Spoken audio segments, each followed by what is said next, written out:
I'm going to review the key concepts for roots and radicals.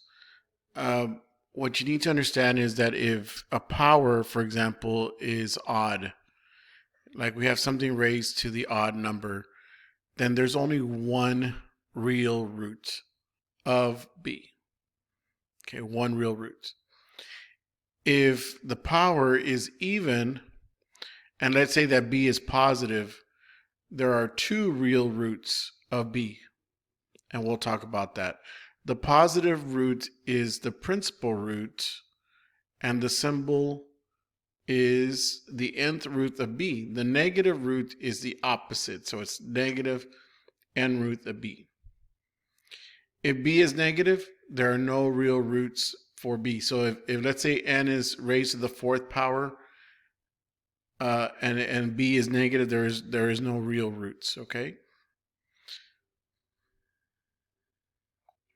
So for this example, we have the third root of a negative number. This is odd, so there's only one root, and we know that negative 2 to the third power is negative 8, so the cube root of negative 8 is negative 2. The next example is we have the third root, the cube root of 0.027. That's odd, so you know there's exactly one number that you can cube to get 0.027, which is 0.3. So the cube root of 0.027 is 0.3. This here is the fourth root, and you notice that we have that value that is negative 1. There is no fourth root of negative 1. Remember that if b is negative, there is no such thing if it's an even number, so that even if it's 6, 8, 12, if it's an even number and you're getting a square root of a negative number, it's not going to give you a root. And once again, we have negative 2 to the second power, which is 4. So the square root of 4 is 2. But you also have a negative 2 as the opposite root.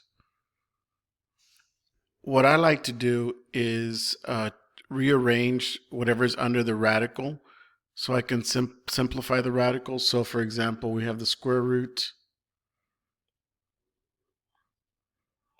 We have the square root of 16. You know 16 is the same thing as saying 4 to the second power times, we know that x to the 8th is the same thing as saying x to the 4th raised to the second power. And so when I get the square root of 4 squared, I guess you can see it like the 2's cancel, the roots cancel. If it's squared, then it's just going to be 4, because the square root of 4 squared is going to be 4. And the square root of x to the 4th raised to the second power kind of like cancels that root, the root and the exponent, which is 2. So you're going to have x to the 4th.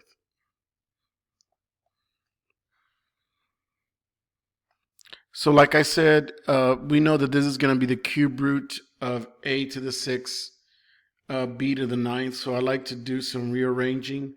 So we have the cube root, and we have a to the 2nd raised to the 3rd, and we have b to the 3rd raised to the 3rd, because once you raise a power to a power, you know that you have to multiply. So if I get the cube root of a squared raised to the 3rd power, it's going to be whatever's inside the parentheses. So it's a squared.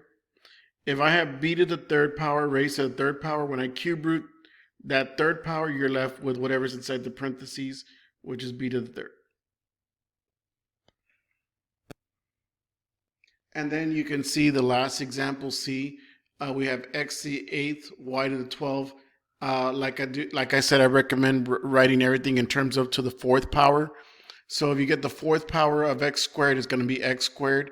And if you get the 4th root of y to the 3rd raised to the 4th power, you're going to get y to the 3rd. And it says the index is even.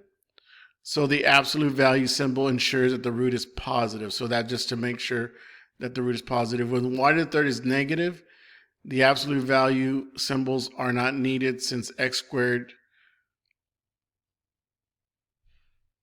absolute value symbols are not needed for x squared since x squared is always non-negative. So it's only for that y to the third to ensure that it's positive.